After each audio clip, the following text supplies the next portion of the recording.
Hello everyone, स्वागत है आप सबका हमारे इस नए लेक्चर में रिलेशंस एंड फंक्शंस के। और इस चैप्टर में बच्चों अभी तक हमने काफ़ी सारी थ्योरेटिकल पोर्शन देखा है, लेकिन आज के लेक्चर में, आज के बेटा फंक्शंस के इस लेक्चर में हम काफ़ी सारे सवाल करने वाले हैं, जिसमें हम डोमेन और रेंज कैलकुलेट करेंगे और उससे आपकी थोड़ी सी अंडरस्टैंडिंग और बेटर होगी। और उसके बाद फिर हम अपना अगला पोर्शन फंक्शंस का आगे बढ़ाएंगे। So without wasting any time बच्चों, हम स्टार्ट करते हैं कुछ सवालों के साथ। सो बच्चों, हमारे सामने कुछ सवाल लिखे हुए हैं जिसमें हमें डोमेन बताना है। जिसमें हमें क्या बताना है? डोमेन बताना है। तो सवाल है पहला, f(x) is equal to root over x square minus 5x plus 6। अब इसका आपको डोमेन बताना है। डोमेन क्या होता है? डोमेन होता है बच्चों बाय डेफिनेशन। तो डोमेन का मतलब होता है कि हमें x की वो वैल्यूज बतानी है जो आपका इसमें हो सकता है। डोमेन का मतलब होता है कि हमें x की वो सारी की सारी वैल्यूज बतानी है जो इसको सेटिस्फाई करती हैं। जिसका मतलब अगर आप सोचोगे तो इसका मतलब क्या है कि भाई x square minus 5x plus 6। जिसका मतलब ये है कि अगर हम डोमेन की बात करें तो x square minus 5x plus 6, ये जो x square minus 5x plus 6 है बच्चों, ये क्या होना चाहिए? ये होना चाहिए ग्रेटर देन और इक्वल टू 0। क्योंकि अगर ये 0 से छोटा हुआ तो अंडर रूट अनडिफाइंड हो जाएगा। मतलब कि x की वो सारी वैल्यूज रिजेक्ट हो जाएंगी जिसके लिए ये वाला क्वाड्रेटिक 0 से छोटा है या नेगेटिव है। मुझे ये वाला क्वाड्रेटिक क्या चाहिए? पॉजिटिव चाहिए, तभी तो मेरा अंडर रूट डिफाइंड होगा, या 0 के बराबर चाहिए। अगर हम यहाँ से इसको सॉल्व करें तो हमारे पास देखिए बच्चों आ जाएगा x square minus 2x minus 3x plus 6 greater than equal to 0, x minus 2 into x minus 3 greater than equal to 0, x square minus 2x minus 3x minus 5x plus 6। Number line आप बनाएंगे, यहाँ आएगा 2, यहाँ आएगा 3, positive negative positive, और यहाँ से बच्चों आपके पास आ जाएगा x belongs to minus infinity से 2 क्लोज्ड यूनियन 3 क्लोज से इन्फिनिटी। बेहद सरल सा सवाल। सिमिलरली अगर मैं दूसरा वाला क्वेश्चन देखूं, अगर मान लो बेटा मैं दूसरा वाला सवाल देखूं, ये पहला हो गया, ये वाला पूरी की पूरी चीज पहला सवाल हो गया। अगर हम दूसरा वाला सवाल देखें तो दूसरे सवाल में लिखा है f(x) is equal to root over x square minus 3x plus 2 plus 1 by root over x square minus 3x minus 4। अब अगर आप ध्यान से सोचें तो ध्यान से सोचने पर बच्चों आप ये पाएंगे, ध्यान से सोचने पर बच्चों आप ये पाएंगे कि हमने एक कंसेप्ट पढ़ा था कि अगर एक पॉलिनोमियल hx है which is equal to fx plus gx, अगर एक पॉलिनोमियल hx है which is equal to fx plus gx, तो अगर fx का डोमेन d1 है, gx का डोमेन d2 है, तो hx का डोमेन क्या होगा? d1 intersection d2। ऐसे सिचुएशन में hx का डोमेन क्या आ जाएगा? d1 intersection d2। d1 intersection d2 बोलने का मतलब क्या है कि वो x की वैल्यूज जिसके लिए ये दोनों ही सेटिस्फाइड हो, वो x की वैल्यूज जिसके लिए ये दोनों ही सेटिस्फाइड हो, सिर्फ और सिर्फ वो मेरे hx में आ सकती है। क्योंकि hx को मैं बोल रहा हूँ fx प्लस gx, मतलब मुझे कोई भी ऐसा x नहीं डालना है जिसके लिए कोई भी एक मेरा अनडिफाइंड हो जाए। ठीक है, तो अगर हम उस लॉजिक से सोचें तो आप बेटा सोच कर देखिए, अगर हम उस लॉजिक से आगे बढ़े तो बच्चों आप सोच कर देखिए कि आपके पास यहाँ पर लिखा हुआ है x square minus 3x plus 2 bracket के अंदर। तो एक तो ये ग्रेटर देन इक्वल टू 0 होना चाहिए, ये जो है ये ग्रेटर देन इक्वल टू 0 होना चाहिए। तो यहाँ से आ जाएगा x minus 1 into x minus 2 greater than equal to 0, x square minus x minus 2x minus 3x और प्लस 2। बिल्कुल सही। नंबर लाइन में बनाओगे 1 2 positive negative positive greater than equal to 0 बोला है, तो माइनस इन्फिनिटी से 1 यूनियन 2 क्लोज से इन्फिनिटी। ये जो आएगा बच्चों मेरे पास, ये आ जाएगा ये पहले वाले का डोमेन। अगर मैं दूसरे वाले का देखूं तो दूसरे वाले का डोमेन कैसे निकालेंगे? दूसरे वाले का बच्चों डोमेन निकलेगा x square minus 3x minus 4, this should be positive. यहाँ आपको ध्यान देना है कि आप इक्वालिटी नहीं लगा सकते, आप इक्वल टू 0 नहीं बोल सकते, क्योंकि डिनोमिनेटर अगर इक्वल टू 0 हो गया तो खराब हो जाएगा सवाल। तो अगर मैं इस तरीके से इसको लिखता हूँ तो यहाँ पर मेरे पास आ जाएगा x square minus 4x plus x minus 3x और माइनस 4 ग्रेटर देन 0, तो x minus 4 into x plus 1 greater than 0। Number line पे बनाएंगे minus 1 4 positive negative positive positive पूछा जा रहा है, तो x belongs to minus infinity से माइनस 1 यूनियन 4 से इन्फिनिटी। हर जगह ओपन ब्रैकेट है क्योंकि यहाँ पर इक्वालिटी तो है ही। अगर मुझे इनका कॉमन आंसर ढूंढना होगा तो मुझे क्रिटिकल पॉइंट्स प्लॉट करने पड़ेंगे। क्रिटिकल पॉइंट्स है -1, उसके बाद है क्रिटिकल पॉइंट 1, उसके बाद है 2 और आखिरी में बच्चों क्रिटिकल पॉइंट 4। पहला वाला बोलता है -∞ से 1 तक आओ, 1 पे आप क्लोज रखो और उसके बाद 2 क्लोज से आप चले जाओ इंफिनिटी तक। और दूसरा वाला बच्चों बोलता है -∞ से आप तो -1 तक ही आ जाओ, ओपन रखो और फिर आप चले जाओ 4 से लेकर इंफिनिटी तक। तो जो कॉमन आंसर मिलेगा सेकंड वाले का कॉमन आंसर क्या होगा? x बिलोंग्स टू -∞ से -1 ओपन यूनियन 4 ओपन से इंफिनिटी, यूनियन 4 ओपन से इंफिनिटी। ठीक है, तो ये हो गया अपना सेकंड वाला क्वेश्चन। अब इसके बाद अगर हम थर्ड वाले क्वेश्चन को देखें, ये सेकंड वाला हो गया बेटा पूरा। ठीक है, अगर हम थर्ड वाले को देखें तो थर्ड वाले में देखो क्या लिखा हुआ है। थर्ड वाले में हमारे पास लिखा हुआ है 2/x² - 4 प्लस log बेस 10 पर x³ - x। अब हमें एक चीज पता है कि यार ये थर्ड वाला मैं यहाँ बना रहा हूँ, x² - 4 जो है ये कभी भी 0 के बराबर नहीं होना चाहिए। अदरवाइज तो सब कुछ ठीक है, बस 0 के बराबर नहीं होना चाहिए क्योंकि डिनोमिनेटर में। तो यहाँ से आ जाएगा कि यार x की वैल्यू 2 और -2 नहीं होनी चाहिए, x की वैल्यू 2 और -2 नहीं होनी चाहिए क्योंकि 2 और -2 रखते ही गड़बड़ है।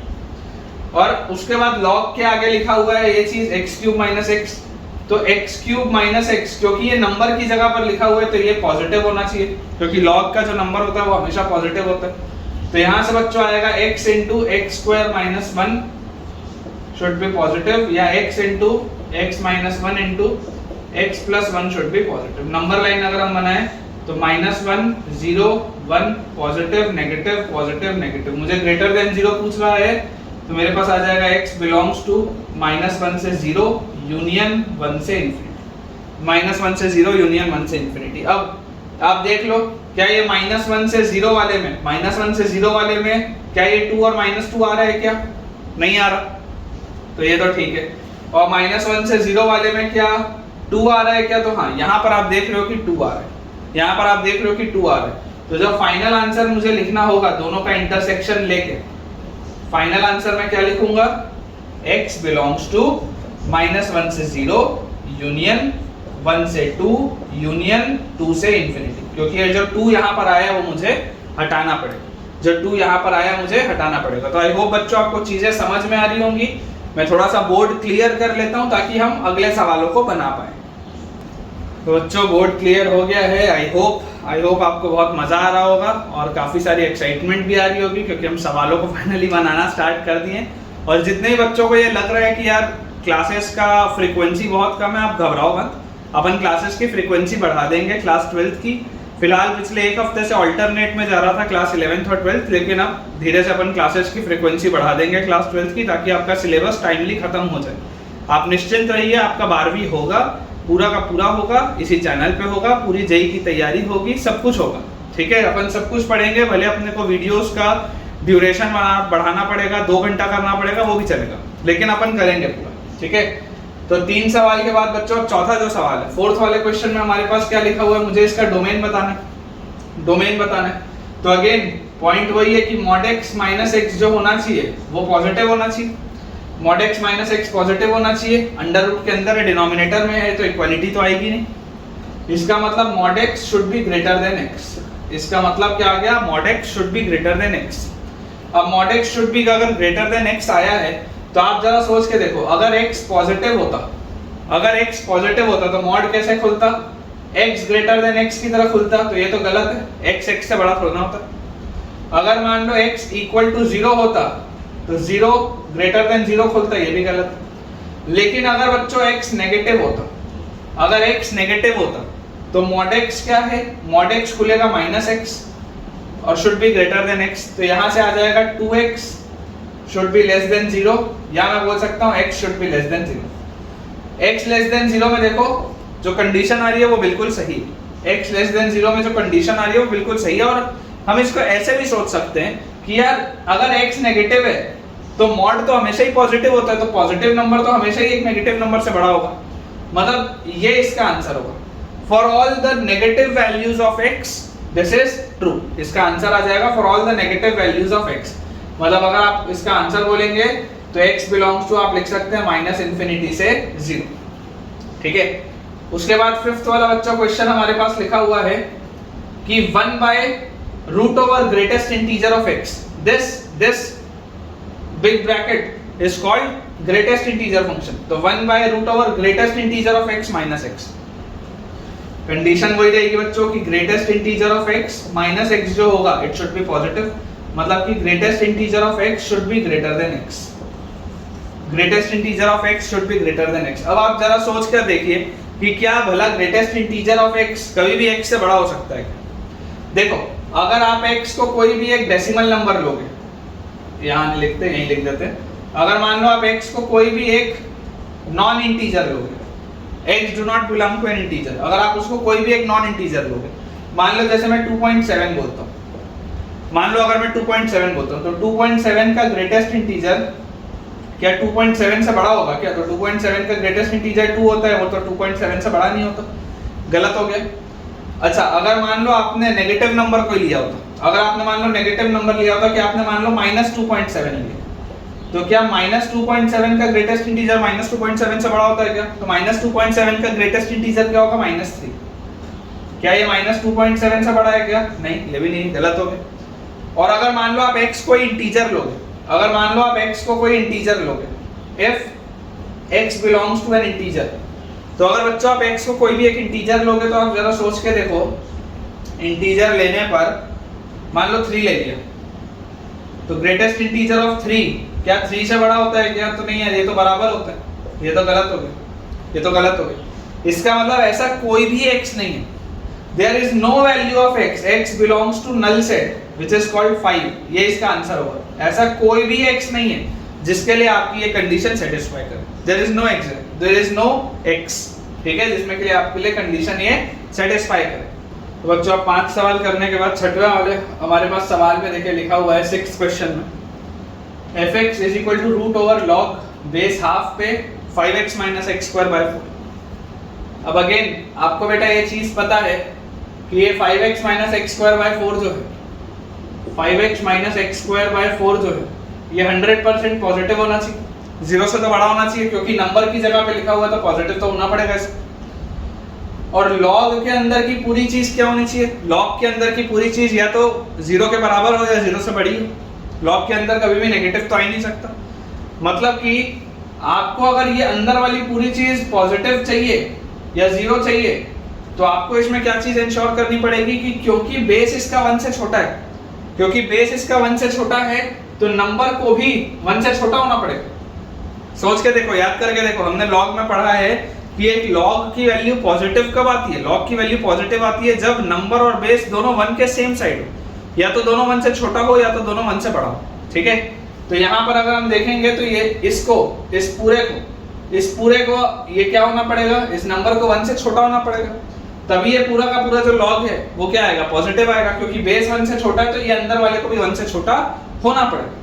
और यहाँ पर इक्वालिटी भी चलेगी। इसमें देखो बहुत सारे बच्चों की गलती होती है, इसमें इक्वालिटी भी चलेगी। क्यों? क्योंकि अगर ये 1 के बराबर हो गया तो लॉग पूरे की वैल्यू 0 आ जाएगी, चल जाएगा वो भी। तो अगर मैं 4 का मल्टीप्लिकेशन कर दूं और थोड़ा सा रीअरेंज करूं तो मेरे पास आएगा 5x minus x square less than equal to 4 and greater than 0। इसे अगर हम सॉल्व करें, x into 5 minus x should be greater than 0, या x into x minus 5 should be less than 0। Number line पे बनाएंगे 0, 5, positive, negative, positive, x belongs to open bracket 0 से 5, x belongs to open bracket 0 से 5, ये आ जाएगा। और अगर हम बात करें अगले वाले की, तो हमारे पास लिखा हुआ है 5x minus x square should be less than equal to 4, या इसको हम लिख सकते हैं x square minus 5x plus 4 should be greater than equal to 0। तो अगर लिखा हुआ x square minus 5x plus 4 greater than equal to 0, तो यहाँ से आ जाएगा x square minus 4x minus x minus 5x plus 4 greater than equal to 0, x minus 4 x minus 1 greater than equal to 0, तो ये आएगा 1, 4, पॉजिटिव, नेगेटिव, पॉजिटिव। तो यहाँ से बच्चों हमारे पास आ जाएगा x belongs to minus infinity से 1 क्लोज्ड यूनियन 4 क्लोज से इन्फिनिटी। माइनस इन्फिनिटी से 1 क्लोज्ड यूनियन 4 क्लोज से इन्फिनिटी। अगर आप इसका इंटरसेक्शन लेंगे बच्चों नंबर लाइन में, क्रिटिकल पॉइंट्स आपके पास है 0 1 4 5। पहला वाला बोलता है 0 से 5 में जो लेना है वो ले लो, और दूसरा वाला बोलता है माइनस इन्फिनिटी से 1 तक आओ, 1 पे क्लोज रखो, और फिर 4 से आप जाओ इन्फिनिटी तक, 4 पे आप क्लोज रखो। तो जो आंसर आएगा बच्चों हमारे पास, आंसर क्या आ जाएगा, x belongs to open bracket 0 से 1 पर क्लोज्ड यूनियन 4 पर क्लोज्ड से 5 पर ओपन। ठीक है, एक बार आंसर चेक भी अपन करते चलते हैं। अपने पास आंसर आ जाएगा 0 ओपन से 1 क्लोज्ड यूनियन 4 क्लोज से 5 ओपन, बिल्कुल सही। ठीक है, अब 6th वाले के बाद बच्चों हम बनाते हैं 7th वाला क्वेश्चन। तो 7th वाले क्वेश्चन में हमारे पास लिखा हुआ है fx is equal to root over cos of sin x plus sin inverse 1 plus x square by 2x। अब अभी आपने इनवर्स ट्रिग्नोमेट्री पढ़ी नहीं, क्योंकि आपने इनवर्स ट्रिग्नोमेट्री नहीं पढ़ी है, इसलिए हो सकता है आपको sin इनवर्स x का क्या मतलब होता है वो ना पता हो, तो वो मैं बता दूंगा आपको, कोई दिक्कत की बात नहीं।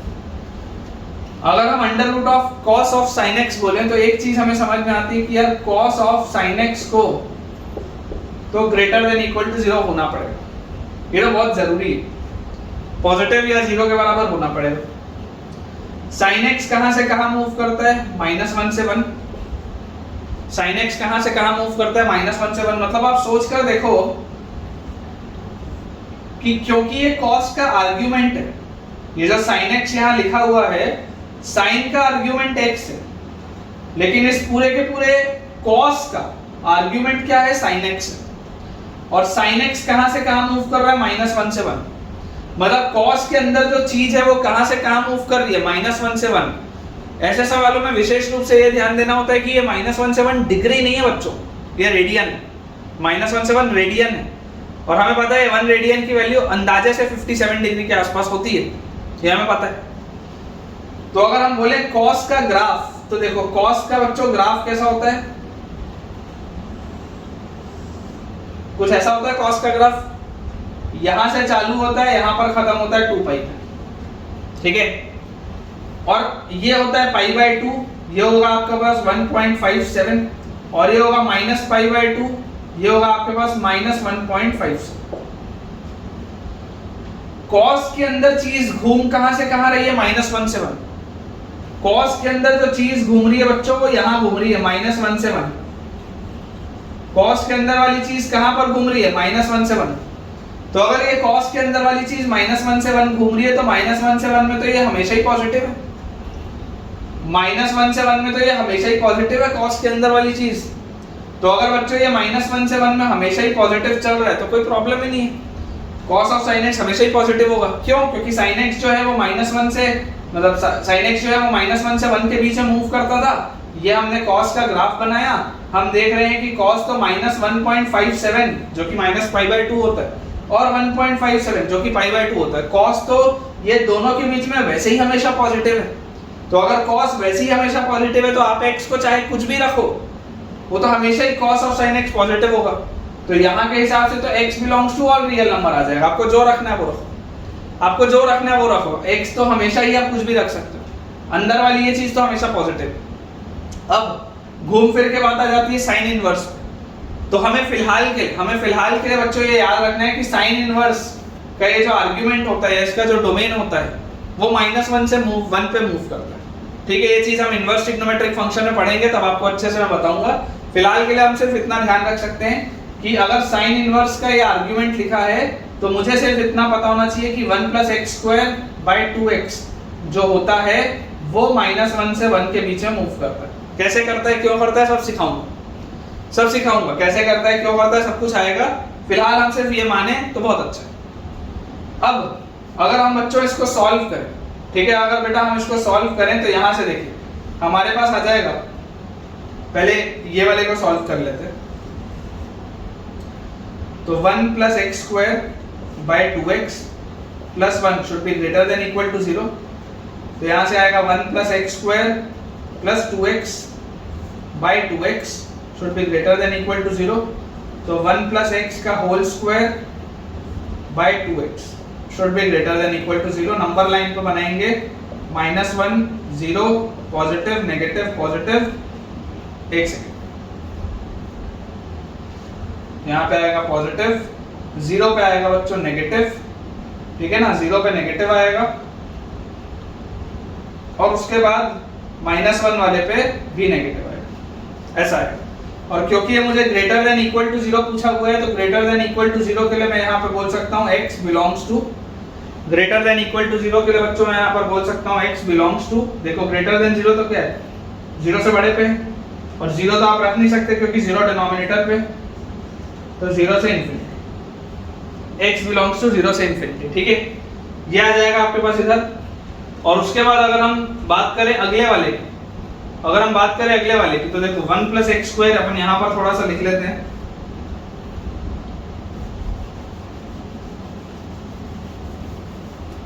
अपन यहाँ पर लिख लेते हैं इसको कि 1 + x² by 2x -1 should be less than equal to 0, तो 1 + x² - 2x by 2x should be less than equal to 0, तो 1 - x का whole square upon 2x should be less than equal to 0। Number line पे आप plot करेंगे, 0 आएगा 1 आएगा, again आप जब इसको सॉल्व करेंगे, आप इसको 1 - x बोलो या x - 1 बोलो, एक ही बात है, फर्क नहीं पड़ता। तो यहाँ आएगा पॉजिटिव, यहाँ भी आएगा पॉजिटिव, यहाँ आएगा नेगेटिव, और आपसे ये बोला जा रहा है लेस देन इक्वल टू 0 है, तो लेस देन इक्वल टू 0 के लिए क्या आ जाएगा हमारे पास, x बिलोंग्स टू 0, सॉरी -∞ से 0, x बिलोंग्स टू -∞ से 0।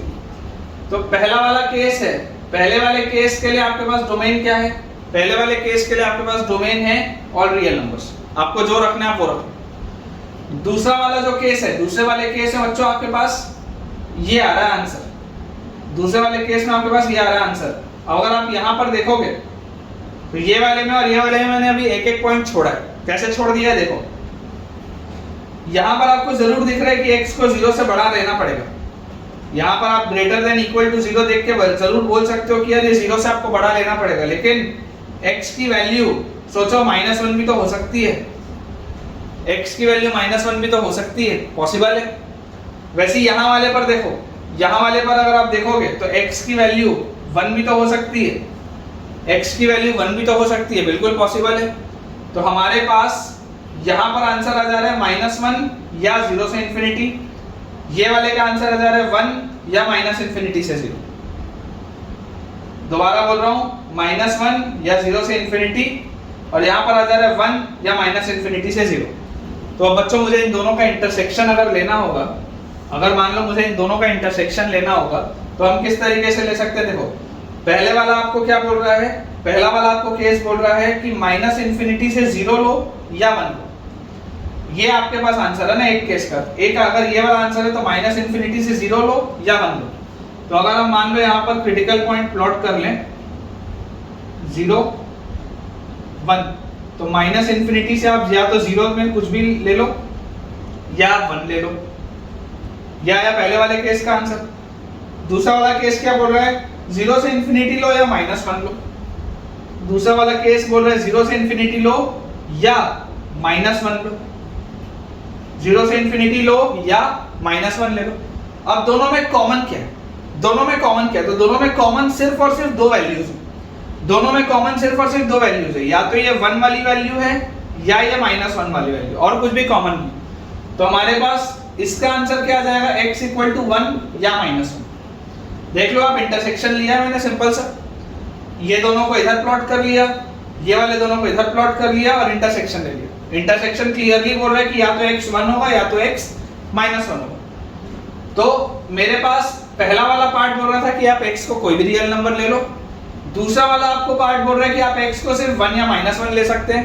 तो फाइनली मेरे पास आंसर क्या आ जाएगा, फाइनली मेरे पास आंसर आ जाएगा x की वैल्यू या तो -1 होगी या तो 1 होगी। फाइनली बच्चों मेरे पास जो आंसर आएगा दैट विल बी या तो x की वैल्यू 1 होगी या तो x की वैल्यू -1 होगी। अब इसके बाद हम लास्ट वाला बच्चों क्वेश्चन बना लेते हैं और उसके बाद फिर हम अगले कुछ क्वेश्चंस और बनाएंगे।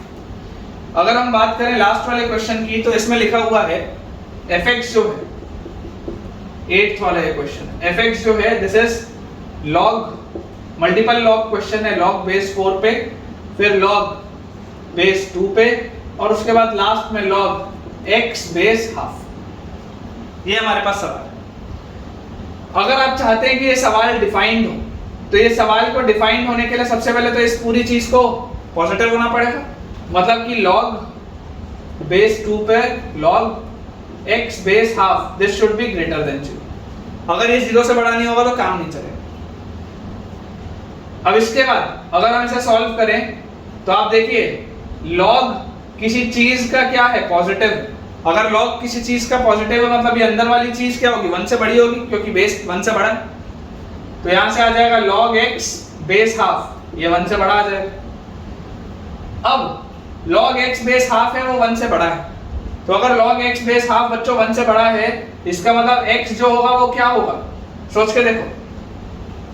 x will be greater than half की पावर 1 या x will be less than half की पावर 1। इसी में बच्चा फंसता है, बच्चे इसी में फंसते हैं कि यहाँ पर क्या होगा। तो आपको याद करना पड़ेगा बेटा कि देखो आप इसको इस तरीके से सोच सकते हो कि यार log जो है उसका बेस 1 से छोटा है और ये पूरी की पूरी चीज 1 से बड़ी है।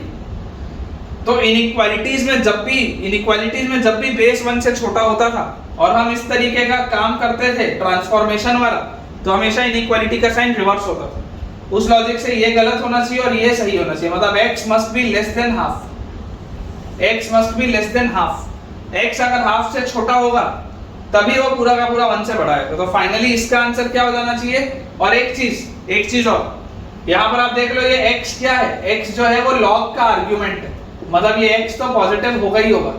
तो x पॉजिटिव आ रहा है और x हाफ से छोटा आ जा रहा है, तो इसका आंसर हो जाएगा x बिलोंग्स टू 0 से हाफ, x बिलोंग्स टू 0 से हाफ। एक बार अपन आंसर बेटा चेक भी कर लेते हैं ताकि अपन कंफर्म हो जाए सही है या नहीं है। तो क्वेश्चन नंबर 6 का जो हमारा आंसर आया था वो बिल्कुल सही था, ठीक है। 6 का आंसर हमारा बिल्कुल सही था। ओपन ब्रैकेट 0 से क्लोज 1 यूनियन 4 क्लोज से 5 ओपन। क्वेश्चन नंबर 7 का अपना जो आंसर आया है -1 और 1 दो वैल्यूज आ रही हैं, बिल्कुल सही है बेटा, वो भी -1 और 1 अपन ने यहाँ निकाला है सॉल्व करके कि -1 और 1 सिर्फ दो वैल्यूज आ रही हैं। और क्वेश्चन नंबर 8 का भी अपना आंसर बिल्कुल सही है कि x जो होगा वो 0 से हाफ के बीच में होगा, ठीक है, x जो होगा वो 0 से हाफ के बीच में होगा। तो आई होप बच्चों आपको ये वाला पोर्शन बढ़िया से समझ में आया होगा कि हमें डोमेन किस तरीके से कैलकुलेट करना होता है। अब डोमेन हमने क्योंकि कैलकुलेट कर लिया तो अब अपन कुछ सवाल रेंज के बनाते हैं। तो बच्चों अब हमारे सामने कुछ रेंज के सवाल लिखे हुए हैं। जनरली बच्चों को कंफ्यूजन होता है, जनरली 12वीं के एक नॉर्मल बच्चे को ये कंफ्यूजन होता है कि सर डोमेन और रेंज किस तरीके से निकाला जाता है। डोमेन और रेंज के देखो हम जो क्वेश्चन करेंगे तो करेंगे ही करेंगे, लेकिन अगर आप और सवाल चाहते हैं होमवर्क के लिए तो आपको मुझे कमेंट से बताना पड़ेगा कि यू नीड मोर होमवर्क, ताकि मैं आपको वो शेयर कर पाऊँ, ताकि आपकी प्रैक्टिस और बेहतर हो पाए। अब डोमेन और रेंज में एक बेसिक अंतर क्या है। डोमेन और रेंज बच्चों एक बेसिक अंतर ये होता है कि डोमेन का जो सवाल होता है उसमें केवल और केवल x की उन वैल्यूज को ढूंढना होता है जिसमें कि मेरा फंक्शन डिफाइन हो जाए, जो अभी हमने 7-8 सवाल किए। लेकिन रेंज का मतलब क्या होता है, रेंज का मतलब होता है कि जिन जिन वैल्यूज पर x डिफाइंड है उन वैल्यूज पर y कौन कौन सी वैल्यूज ले रहा है, जिसको कि हम ऐसे भी बोल सकते हैं कि हमें उन सारी वैल्यूज को हटाना होता है रेंज में से जहां जहां पर मेरा x डिफाइंड नहीं है। हम सवाल करते हैं उससे आपको बेटर समझ में आएगा। थ्योरेटिकली मैं आपको डेफिनेशन बोलूंगा तो उतना अच्छे से क्लियर नहीं होगा, लेकिन विद क्वेश्चंस आपको अंडरस्टैंडिंग बढ़ेगी। हमारे पास पहला सवाल लिखा है fx = a sin x + b। आपको इसका रेंज बताना, रेंज। तो बच्चों आप इस बात को जानते हैं कि यार ये जो sin x नाम की चीज होती है ये तो -1 से 1 के बीच में मूव करती है। ये जो sin x नाम की चीज होती है ये तो -1 से 1 के बीच में मूव करती है। तो अगर sin x मेरा -1 से 1 के बीच में मूव करता है तो मैं ऐसा बोल सकता हूं this implies that a sin x जो होगा, क्योंकि a पॉजिटिव है तो एक पॉजिटिव नंबर इसमें मल्टीप्लाई करने से इनइक्वालिटी का साइन रिवर्स नहीं होगा। पॉजिटिव देने के पीछे की वजह वही है, पॉजिटिव देने के पीछे की वजह वही है कि पॉजिटिव क्यों दिया है, क्योंकि एक पॉजिटिव नंबर से जब मैं एक इनइक्वालिटी को मल्टीप्लाई करता हूं तो इनइक्वालिटी का साइन कभी भी रिवर्स नहीं होता। तो a sin x आएगा -a से a तक, और अगर मैं अब हर जगह b ऐड कर दूं तो a sin x plus b जो होगा वो बच्चों मेरा मूव करेगा इधर। अगर मैं b ऐड करूंगा तो b माइनस a, और अगर मैं इधर b ऐड करूंगा तो b प्लस a। ये आएगा बेटा। तो पहले वाला जो सवाल है इसका आंसर क्या हो जाएगा? पहले वाले सवाल का आंसर आ जाएगा, इसका range will be from close bracket b minus a से b प्लस a पर close bracket, from close bracket b minus a से b प्लस a पर क्लोज ब्रैकेट। सिमिलरली अगला सवाल है 4 tan x cos x, 4 tan x cos x। तो यहां पर आपको दिखाई दे रहा है कि सबसे पहले तो आपका ये ऑब्वियसली अगर ये सवाल दिया है sin x तो हर जगह डिफाइंड होता था, अगर 4 tan x cos x लिखा है इसका मतलब क्या है कि tan x आपका डिफाइंड होगा। आपको अगर बच्चों tan x का ग्राफ याद हो, आपको अगर बच्चों tan x का ग्राफ याद हो तो देखो इस तरीके का ग्राफ होता था tan x का। tan 0 पे 0 होता था और π/2 पे नॉट डिफाइंड होता था। tan ऑफ 0 पे 0 होता था और π/2 पे नॉट डिफाइंड होता था। ठीक है, तो π/2 पे तो वो डिफाइंड ही नहीं था। तो क्या इसको मैं ऐसा लिख सकता हूं क्या?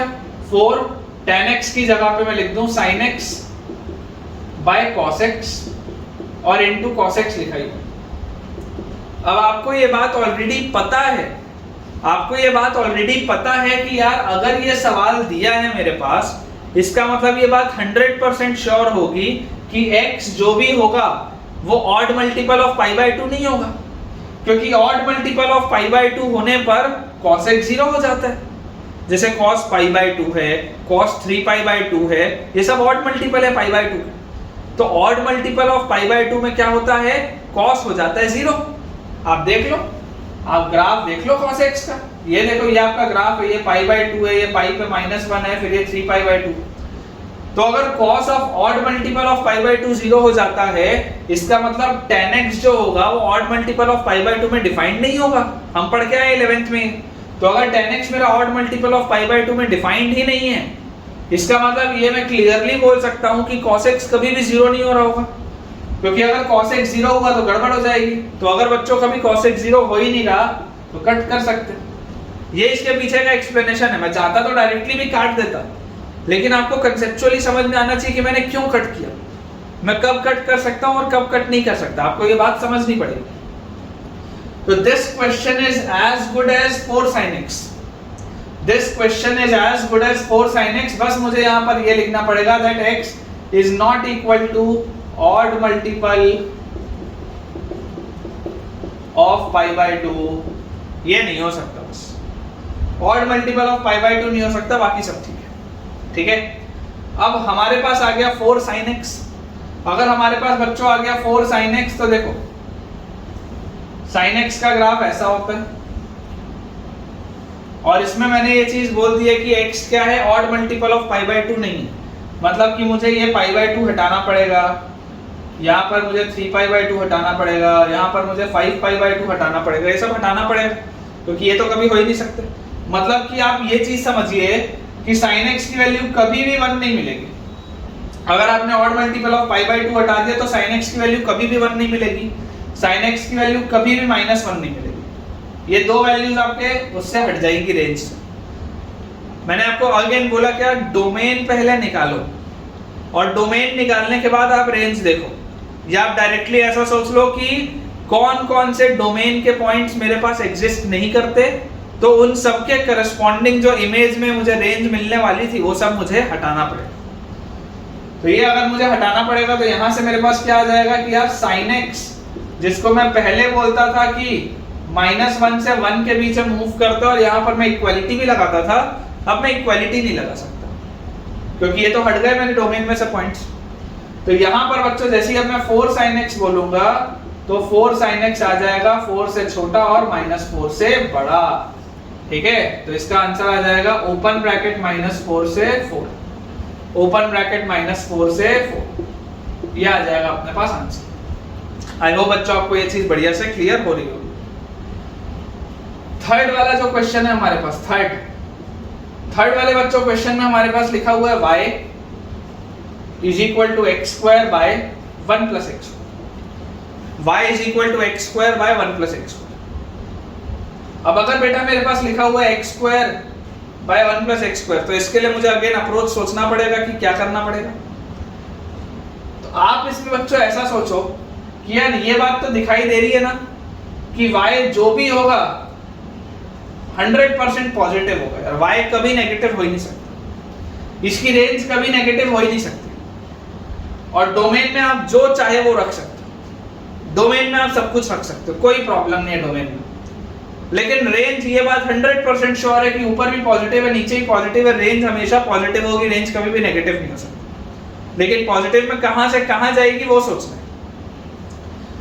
तो जरा सोच के देखो, क्या मैं इसको ऐसा लिख सकता हूं क्या, डोमेन तो ऑल रियल नंबर्स आ जाएगा, डोमेन में तो कोई प्रॉब्लम ही नहीं है, कुछ भी रख लो।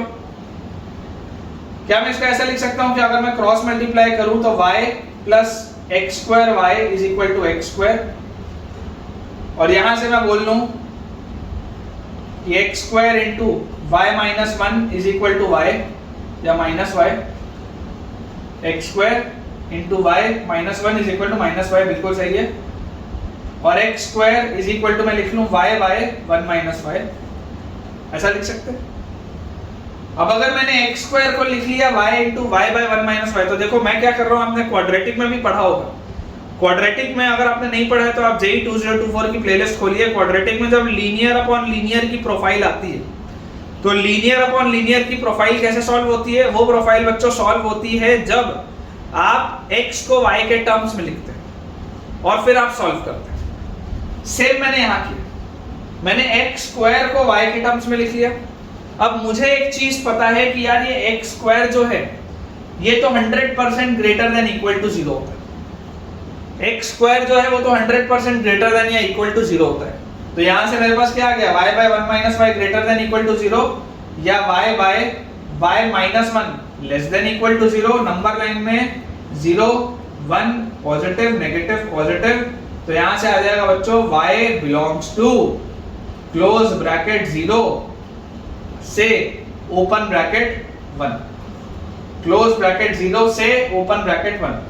यहां पर भी आप समझ लो कि y तो मतलब पॉजिटिव में बोल रहा था, लेकिन 0 भी तो हो सकता है ना। अगर आप x का वैल्यू 0 डाल दोगे, डोमेन तो सारे रियल नंबर्स हैं, अगर आप x का वैल्यू 0 डाल दोगे तो y 0 आ जाएगा। तो इसका रेंज क्या आ गया, y belongs to close bracket 0 से ओपन ब्रैकेट 1। ये सारे तरीके के सवाल बेटा बहुत ढेरों क्वांटिटी में मैं आपको होमवर्क में दे सकता हूं।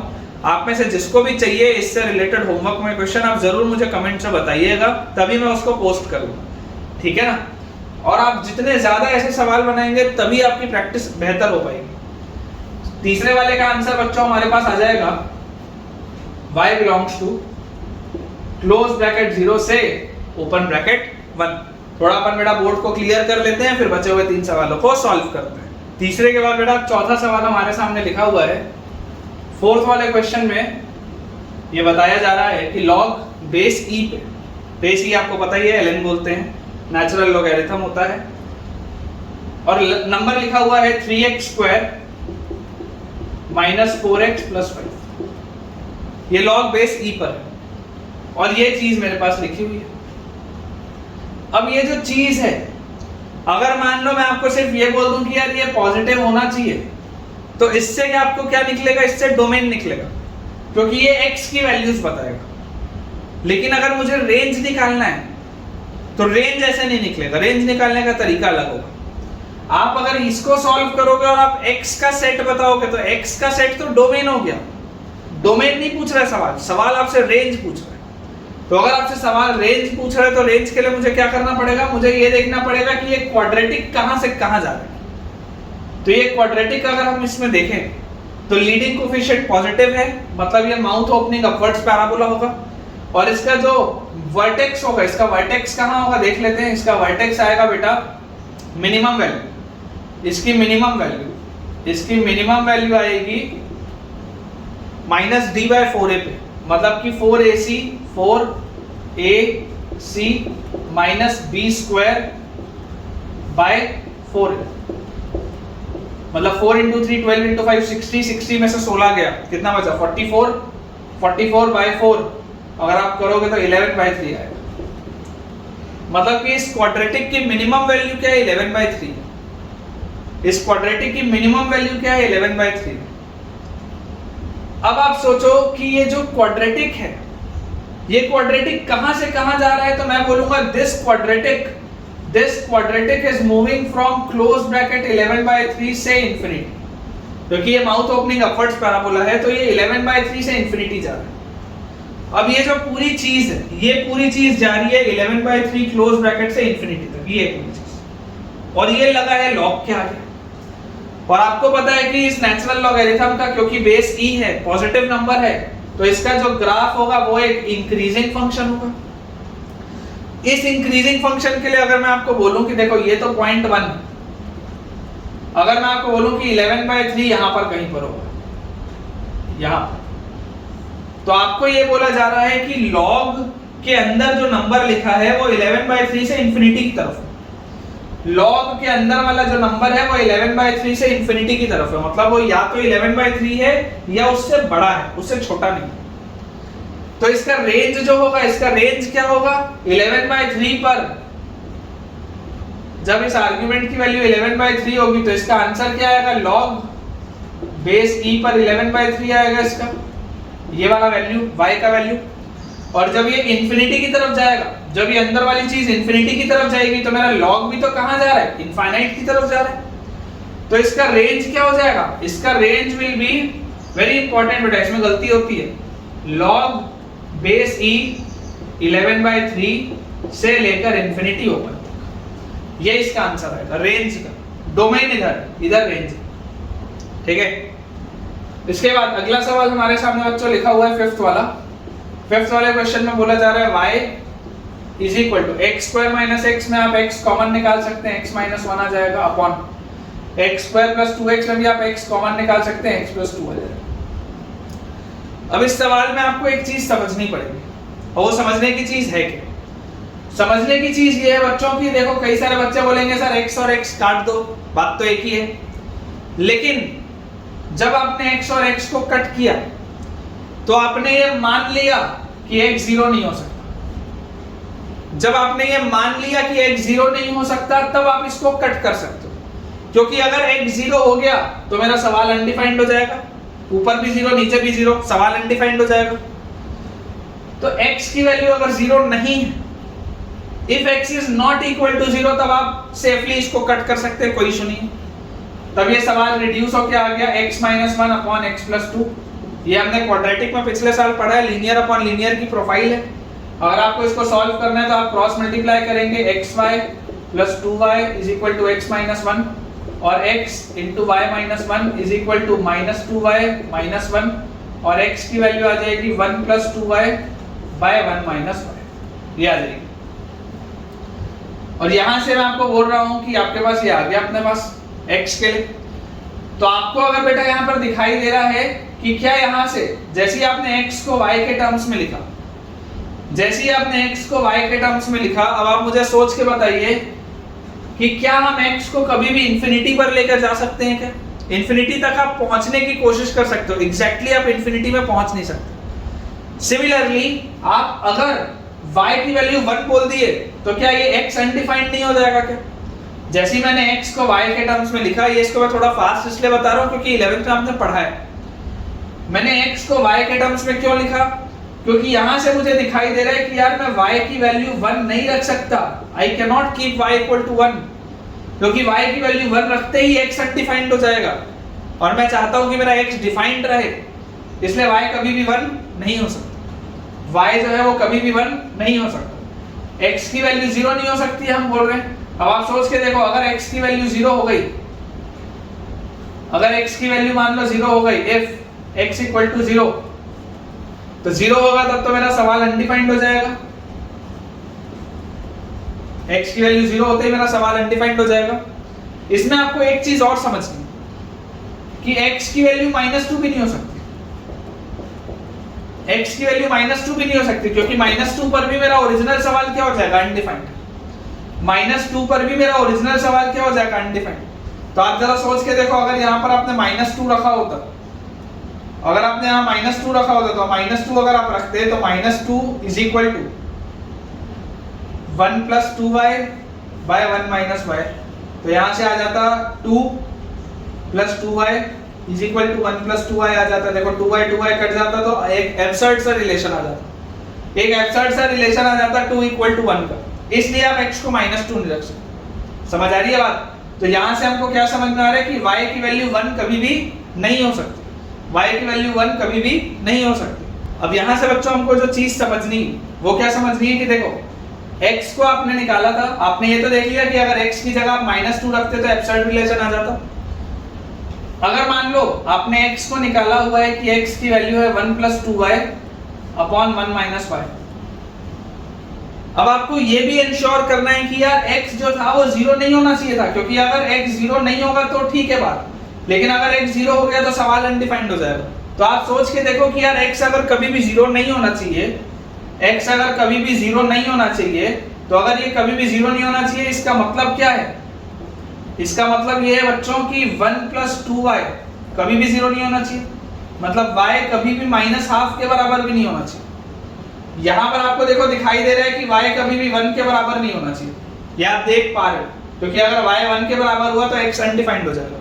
वैसे ही आप ये भी तो देख पा रहे हो कि यार अगर मैंने x को 1 + 2y / 1 - y लिखा है और अगर मैं बोलता हूं कि यार ये कभी भी 0 के बराबर नहीं होना चाहिए, x कभी भी 0 के बराबर नहीं होना चाहिए, तो अगर मैं गलती से y को -½ रख दिया तब भी तो x 0 आ जाएगा। इसका मतलब मेरे को y की वैल्यू -½ भी तो हटानी पड़ेगी। बहुत एक इंपॉर्टेंट कांसेप्ट है बेटा, 11th में बच्चों को फंसता है ये सवाल, 12th में ही फंसता है, इसलिए आपको मैं करा रहा हूं। तो आपको बहुत सीधी सी बात समझ में आनी चाहिए कि यार y = x² - x / x² + 2x जो है इसका रेंज जो होगा वो सारे ही रियल नंबर्स हैं। देखो डोमेन तो आ गया, क्या डोमेन आ गया? All real numbers accept 0 and -2, वो आ गया डोमेन। लेकिन इसका रेंज क्या आएगा? सारे ही रियल नंबर्स एक्सेप्ट क्या? एक्सेप्ट आएगा बच्चों -½ और 1। एक्सेप्ट आएगा बच्चों -½ और 1, क्योंकि जब आप -½ रखोगे तब भी सवाल फंसेगा, जब आप 1 रखोगे तब भी सवाल फंसेगा। इसको आप ऐसे भी सोच सकते हो कि मुझे मेरे रेंज में से वो सारे पॉइंट्स हटाने पड़ते हैं जिसमें कि मेरा जो डोमेन है वो अनडिफाइंड है। तो देखो अगर आप -½ रखते, अगर आप बच्चों देखो y की जगह यहां पर अगर आप y की जगह पे -½ रखते तो -½ रखते ही x 0 आ जाता, इसलिए हटाना पड़ा। और अगर आप मान लो x की जगह 2 रख के यहां पर देखते, -2 रख के देखते, तो अगर आप x की जगह पे -2 रख के देखते तो यहां पर देख लो आपके पास क्या था? एक एब्सर्ड रिलेशन बन रहा था। यहां पर आपको क्या दिखाई दे रहा है कि यार x की वैल्यू क्या हो जाएगी? अनडिफाइंड हो जाएगी अगर मैं y को 1 रख लूंगा। तो बेसिकली इस तरीके का जो सवाल होता है वो आउट ऑफ प्रैक्टिस आता है। आपको ये बात समझनी पड़ेगी ज्यादा से ज्यादा प्रैक्टिस करने से कि किस तरीके से आप सवालों को सॉल्व कर सकते हैं, क्योंकि हर सवाल में कोई ना कोई नया टेक्निक हो रहा होता है। लीनियर अपॉन लीनियर की प्रोफाइल हमेशा सॉल्व करने के लिए हमें एक तो ये इंश्योर करना होता है कि हमारा सवाल डिफाइंड रहे, हमारा x डिफाइंड रहे, और दूसरा हमको ये इंश्योर करना पड़ता है कि हमने जो x हटाए थे कहीं वो वाले x दोबारा तो नहीं रखा रहे। हमने जो x हटाए थे कहीं वो वाले x दोबारा तो नहीं रखा रहे। जैसे अगर मैंने यहाँ पर 0 रख के 0 से इक्वेट जब किया तो मेरे पास आया कि y -½ नहीं आना चाहिए, लेकिन जब मैंने यहाँ पे -2 से इक्वेट किया, जब मैंने इसको -2 से इक्वेट किया तो -2 से इक्वेट करने पर देखो y वाला टर्म कट गया। अगर गलती से यहाँ पर भी कोई y वाला टर्म आ रहा होता तो मुझे उसको भी आंसर में से हटाना पड़ता। आई होप आपको ये चीज क्लियर हो रही होगी। डाउट है तो आप पूछ सकते हैं बेटा कमेंट में। लास्ट फाइनली जो हमारे पास सवाल है वो लिखा हुआ है y = 3 - 2x। तो अब हमें पता है कि 2x जो होता है, 2x कहां से कहां जाता है? 2x जाता है बच्चों 0 से इंफिनिटी, क्योंकि 2x का तो ग्राफ कैसा होगा? 2x का ग्राफ ऐसा होगा, तो ये जाता है 0 से इंफिनिटी। तो -2x कैसे जाएगा? -∞ से 0। इनइक्वालिटीज रिवर्स हो जाती है, -2x जाएगा -∞ से 0। और अगर मैं 3 ऐड कर दूं हर जगह तो -∞ से 3 - 2x 3, ये आ जाएगा हमारे पास हर जगह 3 ऐड करने से। तो फाइनली इसका हमारे पास रेंज क्या आ गया? इसका रेंज आ गया फ्रॉम -∞ to 3, फ्रॉम -∞ to 3। सो बच्चों हम कुछ सवाल अब डोमेन के और बनाते हैं, क्योंकि आज का लेक्चर बेसिकली हमने डेडिकेट किया क्वेश्चन प्रैक्टिस के ऊपर। fx = ln 3x² - 4x + 5 + √2 sin² x - 5 sin x + 2। आपको इसका डोमेन बताना है। अब अगर हम पहले वाले सवाल को देखें तो पहला वाला जो फंक्शन है वो है ln के साथ 3x² - 4x + 5, ये वाला फंक्शन। आप अगर डोमेन निकालना चाहते हैं तो आपको ये इंश्योर करना पड़ेगा कि अंदर वाली चीज पॉजिटिव हो, अदरवाइज आपका लॉगरिथम अनडिफाइंड हो जाएगा। तो 3x² - 4x + 5 आप चाहते हैं पॉजिटिव। अब अगर मैं इसका डिस्क्रिमिनेंट देखूं तो इसका डिस्क्रिमिनेंट आ जाएगा b² - 4ac। अरे देखो b² - 4ac क्या आ गया, नेगेटिव आ गया। तो अगर बेटा इसका d < 0 है, इसका मतलब ऑटोमेटिकली ये तो हमेशा ही पॉजिटिव होगा। This is always positive. अंदर वाली चीज अगर ऑलवेज पॉजिटिव है तो ये तो मेरा हमेशा डिफाइंड है, कोई तकलीफ नहीं, हमेशा डिफाइंड है। बेटा अब ये आ चुका है तो अब हमें इसे सॉल्व करना है। तो इसमें हम देखें अगर तो हमारे पास लिखा हुआ है 2sin² x - 5sin x + 2, ये ग्रेटर देन इक्वल टू 0 होना चाहिए। क्यों? क्योंकि अंडर रूट तो तभी डिफाइंड होगा, अगर ये 0 से बड़ा होगा तभी तो अंडर रूट मेरा डिफाइंड होगा, क्योंकि मुझे डोमेन निकालना है। अब इसे सॉल्व करने के लिए हमने बेटा क्लास 10th में making the perfect square method पढ़ा है, तो 2 से डिवाइड कर देते हैं। तो sin² x - 5/2 sin x + 1 greater than equal to 0, और यहाँ से आ जाएगा sin x - 5/4 होल स्क्वायर। तो sin² - 5/2 sin x + 25/16 आएगा, तो +1 - 25/16 ग्रेटर देन इक्वल टू 0।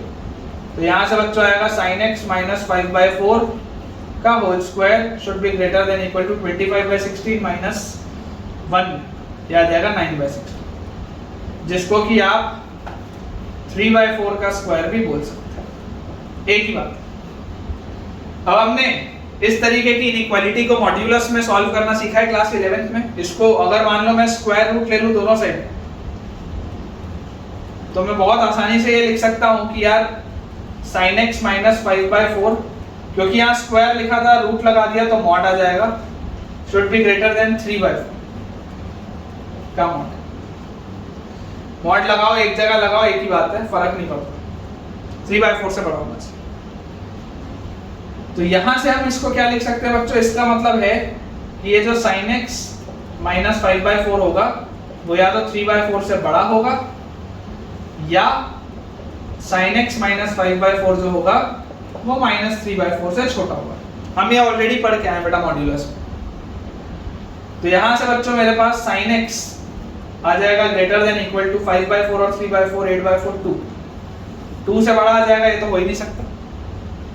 और यहां से आ जाएगा sin x less than equal to 5/4 - 3/4 2/4 मतलब हाफ या उससे छोटा होना चाहिए। ये आ गया मेरे पास। अब मुझे निकालनी थी डोमेन। डोमेन अगर बच्चों मुझे निकालनी थी, देखिए sin x का ग्राफ ऐसा है, अगर बैकएंड से बनाए तो इस तरीके का sin x का ग्राफ बनता है। sin x आपको बोला क्या जा रहा है, आपको बच्चों बोला जा रहा है कि sin x जो है वो कहां पर है, sin x है वो हाफ से छोटा है। sin x जो है वो हाफ से छोटा है। देखो हाफ कहां पर है, हाफ यहां पर है, हाफ यहां पर है। ये वाला अगर मैं पॉइंट बोलूं तो ये वाला पॉइंट क्या होगा, π/6 होगा, π/6 होगा। और ये वाला पॉइंट क्या होगा, ये वाला, तो देखो ये पूरा का पूरा पाई हो चुका है, और ये भी π/6 है, ये 100% आप ट्रिग्नोमेट्री पढ़े हुए हैं। ये पॉइंट आएगा 7π/6, ये वाला पॉइंट आएगा 7π/6, ठीक है। या आप इसको -7π/6 बोलो, क्योंकि बैक साइड में ना -7π/6। तो आपको अगर बोला जा रहा है कि ये हाफ या उससे छोटा होना चाहिए, मतलब sin x कहां मूव करना चाहिए, इतने में sin x का मूवमेंट यहां होना चाहिए। तो अगर sin x का मूवमेंट यहां पर होना चाहिए तो मैं बोल सकता हूं that x belongs to close bracket -7π/6 से π/6। ये तो आ गया स्पेशल सॉल्यूशन। और अगर मुझे जनरल सॉल्यूशन निकालना हो डोमेन के लिए, तो मैं ट्रिग्नोमेट्रिक इक्वेशन पढ़ा हुआ हूं, मुझे पता है कि मैं 2n पाई लगाकर एक जनरल इक्वेशन आइडेंटिफाई कर सकता हूं, ठीक है। तो ये आपके पास बच्चों आ जाएगा आंसर 2n पाई -7π/6 से लेकर 2n पाई + π/6 तक। This is the domain of the first question. तो बच्चों पहले सवाल के बाद दूसरा सवाल हमारे सामने लिखा है। दूसरे सवाल में दिया हुआ है fx is equal to ln fractional part of x plus under root of x minus twice of fractional part of x। हमें एक चीज पता है कि अगर हम पहला वाला देखें ln fractional part of x, तो फ्रैक्शनल पार्ट ऑफ x जो होता है बच्चों वो हमेशा ही 0 से 1 के बीच में होता है, जिसमें 1 ओपन होता है और 0 पे क्लोज होता है। तो मुझे सिर्फ और सिर्फ ये इंश्योर करना है कि यार x जो है वो कभी भी 0 नहीं होना चाहिए। बाकी तो कुछ भी होगा तो चलेगा, कोई दिक्कत नहीं है। वेदर मैं x बोल रहा हूँ, मुझे फ्रैक्शनल पार्ट ऑफ x बोलना चाहिए। फ्रैक्शनल पार्ट ऑफ x कभी भी 0 नहीं होना चाहिए। बाकी कुछ भी होगा तो चलेगा, मेरे को क्या जा रहा है। 0 से 1 के बीच में कुछ भी होगा तो चलेगा, लॉगरिथम मेरा डिफाइंड होगा। अब अगर मैं चाहता हूं कि फ्रैक्शनल पार्ट ऑफ x 0 के बराबर ना हो, तो मुझे ये इंश्योर करना पड़ेगा कि x कोई भी इंटीजर ना हो, क्योंकि अगर x कोई भी इंटीजर हो गया तो गड़बड़ हो जाएगी। अगर x इंटीजर हो गया तो गड़बड़ हो जाएगी। क्यों? क्योंकि इंटीजर का तो फ्रैक्शनल पार्ट 0 होता है। इंटीजर का तो फ्रैक्शनल पार्ट 0 होता है, तो मुझे मिल गया कि x एक इंटीजर नहीं हो सकता। पहला वाला फंक्शन तो हो गया कि डोमेन में सारे रियल नंबर्स में से सारे इंटीजर हट गए। अगला है under root of x minus 2 into fractional part of x। तो क्योंकि अंडर रूट के अंदर लगा हुआ है तो ये भी ग्रेटर देन इक्वल टू 0 होना चाहिए, अदरवाइज मेरा अंडर रूट डिफाइंड नहीं होगा। क्या मैं इसको ऐसा लिख सकता हूं क्या, x minus fractional part of x minus fractional part of x greater than equal to 0। दो बार लिख दिया। और x minus fractional part of x तो क्या होता है, greatest integer of x minus fractional part of x greater than equal to 0। ऐसे लिख सकते हैं। अब मेरे पास आ रहा है greatest integer of x should be greater than और equal to fractional part of x। ये आ जा रहा है मेरे पास। अब आप सोचो कि एक कब होगा। आप इसमें अगर चाहो, आप बेटा अगर इसमें चाहो तो आप कोई भी पॉजिटिव नंबर रख के देखो, कोई भी आप पॉजिटिव नंबर रख के देखो। देखो ऐसे मैं आपको समझाता हूं।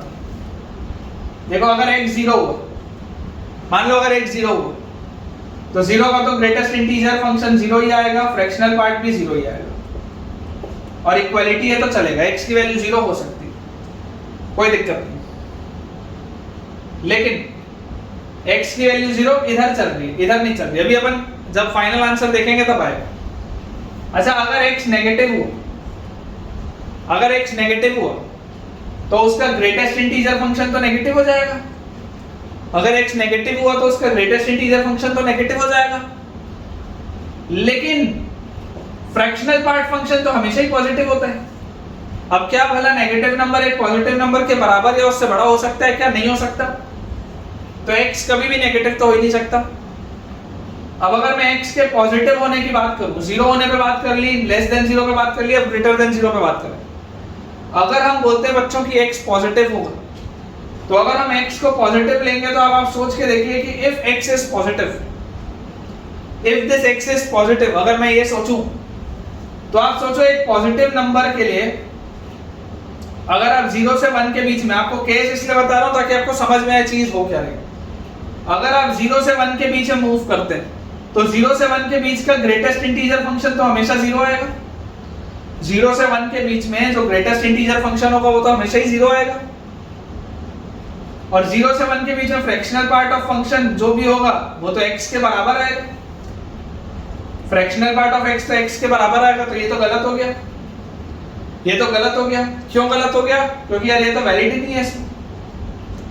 ये तो 0 है और ये तो 0 पॉइंट कुछ होगा, 1 2 3 4 कुछ भी हो सकता है। ये गलत हो गई चीज। अगर मान लो मैं x को 1 के बराबर ले लूं,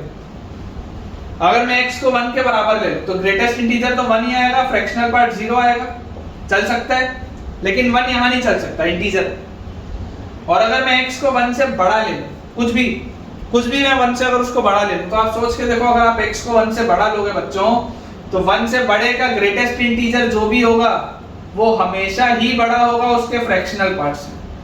आप 1 से बड़ा कोई भी नंबर ले लो, फ्रैक्शनल पार्ट तो हमेशा 0 और 1 के बीच में होगा, और 1 से बड़े किसी भी नंबर का ग्रेटेस्ट इंटीजर फंक्शन तो हमेशा ही 1 से बड़ा आएगा।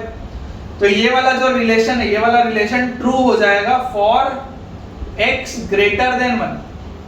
1 से छोटे के लिए नहीं, 1 से बड़े में ये वाला रिलेशन सही हो जाएगा। देखो 0 पे सही है, लेकिन 0 मैं ले नहीं सकता क्योंकि इंटीजर है। 0 से छोटे को मैं रख नहीं सकता, यहाँ पर गलत हो जाएगी बात।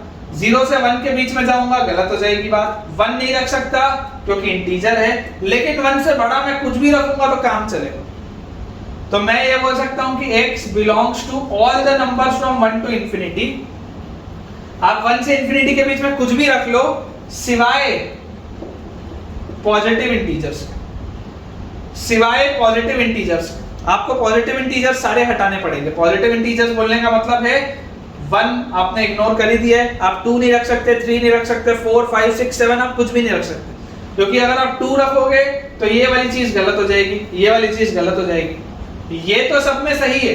अगर आपको अकेला ये वाला सवाल पूछा होता तो इस वाले सवाल का तो डोमेन आ जाएगा 1 से इंफिनिटी, इस वाले सवाल का तो डोमेन आ जाएगा 1 से इंफिनिटी और 0 भी और 1 भी इसका, लेकिन इसमें गड़बड़ हो जाएगी, इसमें मेरे को इंटीजर्स हटाने पड़ेंगे।